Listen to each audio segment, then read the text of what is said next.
نحمدہ ونصلی ونسلم علی رسولہ الکریم اما بعد فاعوذ باللہ من الشیطان الرجیم بسم اللہ الرحمن الرحیم یا ایہا الناس اعبدوا ربکم الذی خلقکم والذین من قبلکم لعلکم تتقون صدق اللہ العظیم۔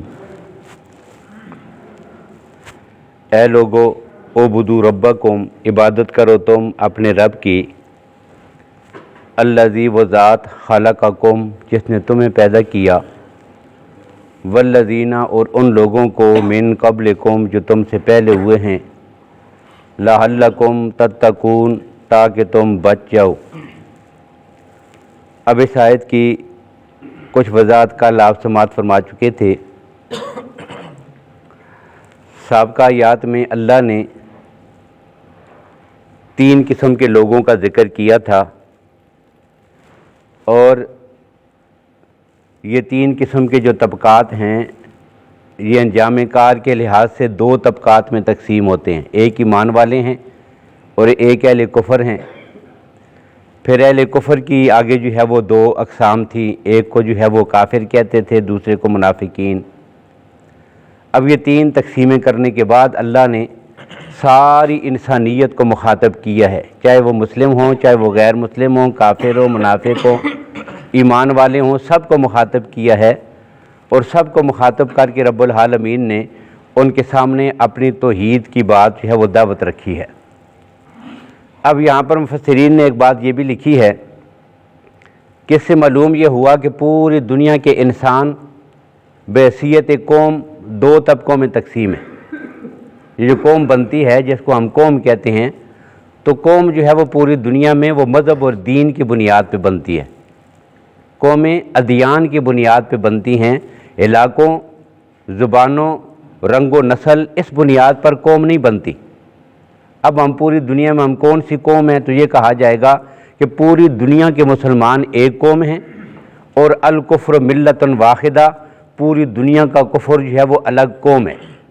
اس لیے اصل بات یہ ہے کہ ہماری قوم کیا ہے کہ جب ہم نے کلمہ پڑھ لی ہے تو بس اب ہماری ایک ہی قوم ہے کہ ہم مسلمان ہیں، اور یہی وجہ ہے۔ آپ دیکھتے ہیں قرآن پاک میں حضرت ابراہیم علیہ السلام جب اپنے والد کو دعوت دیتے ہیں تو قرآن پاک میں مختلف جگہوں پر اس کا ذکر موجود ہے، اور اس کا انداز بھی مختلف ہے۔ اب ایک جگہ پہ ہے وَإِذْ قَالَ إِبْرَاهِيمُ لِأَبِيهِ آزر، ابراہیم علیہ السلام نے اپنے والد آزر سے کہا أَتَتَّخِذُ أَصْنَامًا آلِهَةً، کیا تو نے بتوں کو اپنا الہ بنا لیا ہے؟ اس ہاتھ آگے کیا جملہ کہا، انی اراکا وقومک من الضالین، میں تجھے بھی اور تیری قوم کو بھی گمراہوں میں دیکھ رہا ہوں۔ اب کس کو کہا؟ والد کو۔ پورے جو مشرک تھے اس دور کے، یہ جو کافر تھے جن کی طرف ابراہیم علیہ السلام کو بھیجا گیا تھا، ان کو، اور ابراہیم علیہ السلام کو، ان دونوں کو کیا کہا؟ انی اراکا وقومک، تو بھی تیری قوم بھی۔ اب پتہ کیا چلا؟ کیا ابراہیم علیہ السلام کی قوم اور اس کے باپ کی قوم الگ ہے؟ یعنی ہمارے ہاں جو قوم کی تقسیم ہے اس میں یہ ہے کہ والد کی قوم ہی تو بیٹے کی قوم ہوتی ہے۔ اب ابراہیم علیہ السلام کی قوم اور بیٹے کی قوم الگ ہے، لیکن جب انہوں نے یہ لفظ استعمال کیا تو بھی اور تیری قوم بھی، تو بتا دیا کہ یہاں پر وہ قوم مراد ہے کہ جو بحیثیت مذہب قائم ہوتی ہے۔ لہذا عقیدے، نظریے اور مذہب کی بنیاد پر کافر یہ ایک قوم ہے، اور پوری دنیا کے مسلمان ایک قوم ہیں۔ یہ وہ نظریہ ہے جو اس آیت سے بھی معلوم ہوا اور اس انداز سے بھی معلوم ہوا۔ اب اللہ نے سارے انسانوں کو مخاطب کیا، یا ایھا الناس، اہل کفر ان کو بھی مخاطب کیا، اہل ایمان کو بھی مخاطب کیا، اور ساتھ پھر حکم کیا دیا، اعبدوا ربکم، اپنے رب کی عبادت کرو۔ اب یہ کیا ہے؟ یہ عقیدہ توحید کی دعوت ہے۔ یہ وہ دعوت ہے اعبدوا ربکم کہ جو 1,24,000 انبیاء نے دنیا میں آ کر دی ہے۔ انبیاء علیہ السلام نے جو مشقتیں اٹھائی ہیں، پوری زندگی گزاری ہے، اللہ کے دین کی دعوت دی ہے، جو کچھ بھی ہوا ان کے ساتھ، یہ سب کیا تھا؟ اس کی اصل اور بنیاد اور اساس کیا ہے؟ اللہ کی توحید کی دعوت، اعبدوا ربکم۔ اور قرآن پاک میں جتنے انبیاء آئے ہیں سب کی نبوت کی جب بات آتی ہے نا، تو سب کی دعوت کا یہی ذکر ہے، وَإِلَىٰ مَدْيَنَ أَخَاهُمْ شُعَيْبًا، کہ ہم نے حضرت شعیب کو مدین کی طرف بھیجا، انہوں نے کیا کہا؟ قال یا قوم اعبدوا اللہ، انہوں نے کیا کہا؟ ہے میری قوم اللہ ہی کی عبادت کرو، اعبدوا اللہ۔ اب سارے انبیاء کا جب ذکر ہے سب کیا کہتے ہیں؟ اعبدوا اللہ۔ یہاں اللہ کے نبی فرماتے ہیں یا ایھا الناس اعبدوا ربکم، اے لوگو اپنے رب کی عبادت کرو، اللہ نے مجھے یہ حکم دیا ہے۔ تو قرآن میں رب بھی یہی کہتے ہیں۔ تو 1,24,000 انبیاء نے سب سے پہلے اور سب سے جو بنیادی عقیدے اور نظریے کا مسئلہ ہے، جو اساس ہے، وہ کیا ہے؟ وہ مسئلہ الہ ہے، اسی کو مسئلہ توحید بھی کہتے ہیں۔ اسی کے لیے سب نے قربانیاں دی ہیں۔ کسی نے اس مسئلے کو بیان کیا ہے، ماں کی گود میں نومولود بچہ ہے، اللہ کا نبی ہے، اور اللہ کی توحید کی دعوت کہاں پہ دیتا ہے؟ اپنی ماں کی گود میں۔ حضرت عیسیٰ علیہ السلام پیدا ہوئے، اب قوم کیا ان کو ماننے والے کیا کہہ رہے ہیں؟ وہ کہتے ہیں یہ اللہ کا بیٹا ہے، یہ ابن اللہ ہے۔ عیسائیوں نے کہا کہ عیسیٰ اللہ کا بیٹا ہے، یہودیوں نے کہا کہ عزیر جو ہے یہ اللہ کا بیٹا ہے۔ اب ان کو خدا کا بیٹا اور شریک مانتے تھے، لیکن اللہ نے ان کی زبان سے ماں کی گود میں جو سب سے پہلا جملہ کہلوایا وہ کیا تھا؟ انی عبد اللہ۔ بچہ پیدا ہوا بغیر باپ کے، اللہ نے اپنی قدرت سے پیدا کر دیا۔ والدہ سخت پریشان ہیں، اور اللہ کی ذات نے ان کے دل میں یہ بات ڈالی کہ جب تجھ سے کوئی پوچھے کہ یہ بیٹا کیسے پیدا ہو گیا تو تو نے صرف اس کی طرف اشارہ کر دینا ہے، پھر دیکھنا کہ یہ بیٹا آگے سے کیا جواب دیتا ہے۔ اب چنانچہ ایسا ہوا، فاتت بہ قومھا تحملہ، اس بچے کو اٹھا کر قوم کے پاس آ گئی۔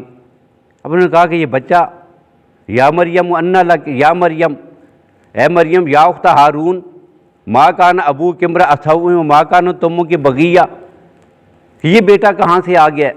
اب منہ سے بول ہی نہیں، رب نے بولنے سے منع کر دیا تھا، انی نذرت للرحمن صوما، کہ میں نے بولنا نہیں ہے اور میں نے چپ کا روزہ رکھا ہوا ہے، منہ سے بات نہیں کروں گی۔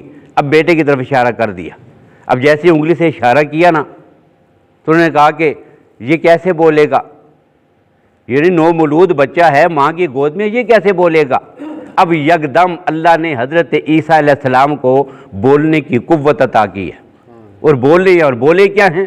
انی عبد اللہ، میں اللہ کا بندہ ہوں، میں اللہ کا بیٹا نہیں ہوں، اللہ کے ساتھ اس کی الوہیت میں شریک نہیں ہوں۔ انی عبد اللہ، یہ پہلا جملہ کہا، اور پھر پوری وہ تقریر آتانی الکتاب وجعلنی نبیا، یہ ساری گفتگو وہ کرتے ہیں ان لوگوں کے ساتھ، اور ساتھ پھر آخر میں جا کے کہتے ہیں کہ اللہ ہی کی عبادت کرنا یہی جو ہے یہ صراط مستقیم ہے۔ تو یہ وہاں پر بھی دعوت دے دی، اور یہی بات ہے کہ جب کل قیامت کا دن ہوگا، رب العالمین نے وہاں پر بھی ان کے بارے میں جو بات ذکر کی ہے کہ پوری زندگی اللہ کے ساتھ ان کو شریک ٹھہرانے والے، ان کی والدہ کو بھی اللہ کے ساتھ الوہیت میں شریک ٹھہرایا، تثلیث کا عقیدہ نظریہ اور گڑا، اللہ کی توحید میں شرک کیا۔ اب جب قیامت کا دن ہوگا نا تو رب العالمین نے سورہ انعام میں پہلے ایک رکوع میں ان کی اوصاف بیان کی ہیں کہ اے عیسیٰ ابن مریم، میں نے تم پر کتنے کرم کیے ہیں، تجھے بغیر باپ کے پیدا کیا، تجھے عظمت عطا کی، معجزات دیے، ایک ایک معجزے کا ذکر ہے، وہ ساری چیزوں کو پورے ایک رکوع میں ذکر کیا۔ اب جو اگلا رکوع شروع ہوتا ہے نا، اب اس میں اللہ کی ذات قیامت کے دن کا منظر ذکر کر رہی ہیں، اور حضرت عیسیٰ علیہ السلام کی ایک تقریر جو قیامت کے دن ہوگی رب کے دربار میں کھڑے ہو کر وہ بھی نقل کی ہے۔ کیا ہے؟ وَإِذْ قَالَ اللَّهُ يَا عِيسَى ابْنَ مَرْيَمَ، اللہ کہیں گے جب کہ اے عیسیٰ ابن مریم أَأَنْتَ قُلْتَ لِلنَّاسِ، کیا تو نے لوگوں سے یہ کہا تھا اتخذونی وأمی الہین، مجھے بھی اور میری ماں کو بھی خدا بنا لو؟ بتاؤ نا، تم نے کہا تھا۔ یہ بڑا سخت منظر تھا۔ جب یہ آیت نازل ہوئی نا تو اللہ کے نبی صلی اللہ علیہ وسلم کی آنکھوں سے آنسو نکل آئے۔ فرمایا خدا کے لیے مجھے اپنے رب کے سامنے شرمندہ نہ کرنا، اللہ کے ساتھ شریک ٹھہراؤ گے، کل ہمیں جواب دینا پڑے گا، رب ہمیں پوچھیں گے تم نے یہ بتایا تھا اپنی قوم کو، اپنی امت کو یہ دعوت دی تھی، جس طرح اللہ عیسیٰ سے پوچھ رہے ہیں۔ اب اللہ عیسیٰ علیہ السلام سے سوال کریں گے، اور وہاں تو اتنا سخت دن ہوگا کہ یہ سارے انبیاء اور رسول سوائے آقا کائنات صلی اللہ علیہ وسلم کے اپنے رب کے حضور کسی کی شفاعت کے لیے کھڑا ہونے کی سکت بھی نہیں رکھیں گے۔ رب کے سامنے جا کر آج کے دن ہم کیسے سوال کریں؟ اتنے سخت موقع پر رب العالمین یہ پوچھ بیٹھے تو نے کہا تھا، اب ظاہر ہے کتنی بڑی پریشانی کی بات ہے اور کتنی جو ہے وہ تکلیف دہ منظر ہے۔ اور حدیث میں ہے کہ یہ سوال کرنے کی وجہ سے حضرت عیسیٰ علیہ السلام کے جسم پہ جو کپ کپی طاری ہو جائے گی نا، جو خوف، 500 سال تک، یعنی قیامت کا جو دن ہے اس کا آدھا دن، 500 سال تک تو ان کی کپ کپی ختم نہیں ہوگی۔ رب پوچھ بیٹھیں گے انت قلت للناس، تو نے کہا تھا یہ شرک کوئی چھوٹی سی بیماری تو نہیں ہے، کائنات کی سب سے بڑی بیماری، بلکہ یہ گناہ نہیں ہے، یہ بغاوت ہے، اللہ کی ذات سے بغاوت کا نام شرک ہے۔ ایک آدمی قتل کرتا ہے، چوری کرتا ہے، زنا کرتا ہے، ڈاکے ڈالتا ہے، جرائم کرتا ہے، سب کچھ کرتا ہے، لیکن یہ گناہ ہیں۔ گناہ کی حیثیت اور ہوتی ہے، لیکن جو اللہ کی ذات کے ساتھ یا اس کی صفات میں کسی کو شریک ٹھہراتا ہے تو یہ باغی ہے اور بغاوت کر رہا ہے۔ اس سے بڑا جرم اللہ کی دھرتی پر کوئی نہیں ہے، اور اتنا بڑا جرم ہے کہ قرآن پاک میں یہ بات موجود ہے۔ پورے قرآن پاک میں 25 انبیاء علیہم السلام کے نام آئے ہیں۔ جن انبیاء کا نام آئے ہیں وہ کتنے ہیں؟ 25 انبیاء علیہم السلام۔ ان میں سے 18 انبیاء علیہم السلام کا ذکر ایک ہی جگہ پر موجود ہے، 18 کا ذکر ایک ہی جگہ پر۔ اب جہاں پہ 18 کا ذکر کیا نا، نام لیا ہے، نام لینے کے بعد اگلی آیت میں اللہ کہتے ہیں وَمِنْ آبَائِهِمْ وَذُرِّيَّاتِهِمْ وَإِخْوَانِهِمْ، یہ 18 نبی میں نے ذکر کر دیے۔ اب باقی نبی کون ہیں؟ کچھ ان کے اوپر والے ہیں، ان کے آبا میں سے، آبا و اجداد میں سے کچھ نبی پہلے گزر گئے۔ وَمِنْ ذُرِّيَّاتِهِمْ، باقی 1,24,000 انبیاء میں سے کچھ ان کی اولاد میں سے بعد میں آئیں گے۔ وَإِخْوَانِهِمْ، کچھ اس وقت پوری روئے زمین پر مختلف علاقوں میں کچھ نبی موجود ہیں جو آپس میں یہ سارے کیا ہیں؟ بھائی ہیں، یعنی جو پہلے گزر گئے وہ ان کے آبا و اجداد ہیں، جو بعد میں آئیں گے وہ ان کی اولاد ہیں، جو یہ سارے اس وقت موجود ہیں یہ گویا کہ آپس میں سارے بھائی ہیں۔ اب کتنے انبیاء کا ذکر ہو گیا؟ سب کا۔ اللہ کہتے ہیں کائنات میں جتنے نبی میں نے بھیجے ہیں سب کا ذکر، اور سب کا ذکر کرنے کے بعد اگلا جملہ اللہ کہتے ہیں لوگوں سنو، لو اشرکو، اگر یہ نبی بھی 1,24,000 انبیاء بھی اگر یہ بھی شرک کرتے، لَخَبِطَ عَنْهُمْ مَا كَانُوا يَعْمَلُونَ، میں اتنی عظمت والا رب ہوں کہ شرک کی وجہ سے ان کے سارے اعمال کو بھی ضائع اور برباد کر دیتا۔ اتنا بڑا جرم ہے، اتنی بڑی بات ہے، بغاوت ہے کہ کوئی آدمی اللہ کی ذات میں یا اس کی صفات میں کسی کو شریک ٹھہراتا ہو۔ اور یہ قرآن پاک کا اصولی بنیادی سب سے بڑا جو مسئلہ ہے وہ کیا ہے؟ مسئلہ توحید اور عقیدہ الوہیت، کہ اللہ کی ذات کے ساتھ اس کی صفات میں اور ذات میں کوئی بھی شریک نہیں ہے۔ اب رب العالمین سوال کریں گے انت قلت للناس، تو نے لوگوں سے کہا تھا اتخذونی و امی الہین من دون اللہ، مجھے بھی میری ماں کو بھی خدا بنا لو، الہ بنا لو، اس کی صفات میں شریک ٹھہرا لو، یہ تو نے کہا تھا۔ اب حضرت عیسیٰ علیہ السلام پھر جواب دیں گے، اور 500 سال کے بعد جواب دیں گے۔ جواب کیا دیں گے؟ کہ یا اللہ سبحانک، تیری ذات پاک ہے، شریکوں سے تو پاک ہے، یہ جو کچھ کر رہے تھے ان سے تیری ذات پاک ہے۔ ما یکون لنا ان میرے لیے مناسب نہیں ہے کہ اپنی زبان سے وہ بات کہتا کہ جو مجھے زیب نہیں دیتے۔ اور پھر جملہ کیا کہیں گے؟ ان کنت قلتہ فقد علمت، اگر میں نے یہ الفاظ کہے ہیں کسی کے سامنے تو جانتا ہے۔ تعلم ما فی نفسی ولا اعلم ما فی نفسک انک انت علام الغیوب، جو بات میرے دل میں پیدا ہوتی ہے، میرے دل کے وسوسے اور خیالات بھی، وہ بھی تو جانتا ہے، اور تیرے ارادے کیا ہیں وہ کائنات میں کوئی نہیں جانتا، اس لیے کہ علام الغیوب، غیب جاننے والی ذات وہ صرف تیری ہی ذات ہے۔ اب یہ جواب دیں گے۔ اب یہاں مفسرین نے لکھا کہ وہ کیوں کہیں گے کہ یا اللہ میرے دل میں اس کے بارے میں خیال تک پیدا نہیں ہوا، پھر یہ کہنا چاہتے ہیں کہ یا اللہ یہ اپنی زبان سے کہنا تو بڑی بات ہے، میرے دل میں کبھی اس بات کا خیال تک نہیں آیا کہ تیرے ساتھ کائنات میں بھی یا میری ماں بھی یہ کسی صفت میں شریک ہو سکتے ہیں، ہم تو تیرے بندے ہیں۔ ان کنت قلتہ فقد علمت تعلم ما فی نفسی ولا اعلم ما فی نفسک انک انت علام الغیوب، جب تک میں ان کے اندر موجود رہا تو میں انہیں یہی دعوت دیتا رہا کہ اللہ کے سوا کائنات میں عبادت کے لائق کوئی نہیں ہے۔ فلما توفیتنی، جب تو نے مجھے اٹھا لیا تھا، کنت انت الرقیب علیہم، پیچھے تو ہی ان کا نگران ہے کہ انہوں نے کون سا راستہ اپنے لیے منتخب کر لیا تھا۔ تو یہ ان کی دعوت ہے۔ یہ قرآن پاک میں سب انبیاء علیہ الصلوۃ والسلام کی یہی دعوت ہے، اعبدوا ربکم، اپنے رب کی کیا کرنی ہے؟ عبادت کرنی ہے۔ اب عبادت کس کو کہتے ہیں؟ عبادت کہتے ہیں جی کمال درجے کی عاجزی اور انکساری کرنا اور اللہ کی کامل اطاعت میں لگ جانا۔ غایت التذلل والخشوع، انتہا درجے کی عاجزی اور خشوع و خضوع ہو اور رب کے سامنے پوری زندگی لگا دینا، اس کو عبادت یہ تعریف کی گئی ہے، لیکن یہ جامع اور اتنی واضح نہیں ہے۔ اب مدارج السالکین میں امام ابن قیم رحمہ اللہ نے ایک تعریف فرمائی اور وہ بڑی واضح ہے۔ وہ کیا ہے؟ العبادۃ عبارۃ عن الاعتقاد والشعور ان للمعبود سلطۃ غیبیۃ ما فوق الاسباب یقدر بها على الضر وعلى النفع والضرر فكل دعاء وتعظیم ينشأ من هذا الاعتقاد فهي عبادۃ۔ یہ انہوں نے لکھا عبادت کیا ہے؟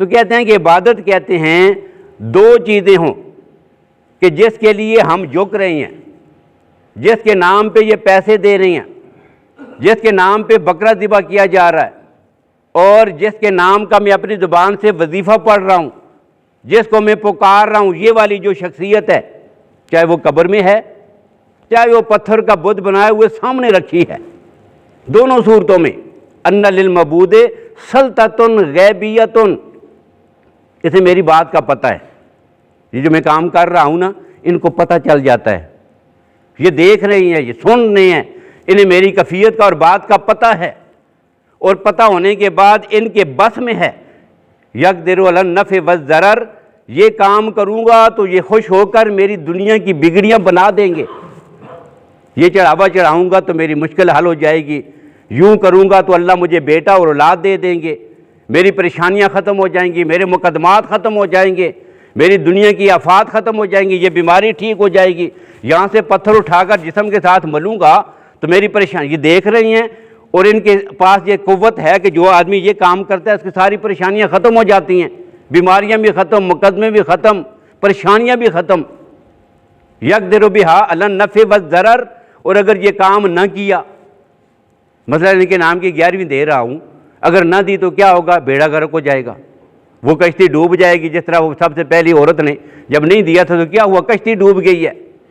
تو یہ کام یہ کر سکتے ہیں، ان کو پتہ بھی ہے، اور ساتھ ہی یقدر علی النفع والضرر، نفع اور نقصان جو پہنچا سکتے ہیں، یہ ذہن میں ڈر اور خوف اور خدشہ رکھ کر جو ہے نا، ایک آدمی اپنی زبان سے کوئی لفظ کہہ دے، جھک جائے، کوئی بھی تعظیم کرے، کھڑا ہو جائے، ہاتھ باندھے، رکوع کرے، سجدہ کرے، اپنا مال نکالے، اپنی زبان سے کوئی کلمہ اور تسبیح کہے، یہ جو کچھ بھی وہ کرتا جائے گا، یہ سارا کا سارا کیا بنے گا؟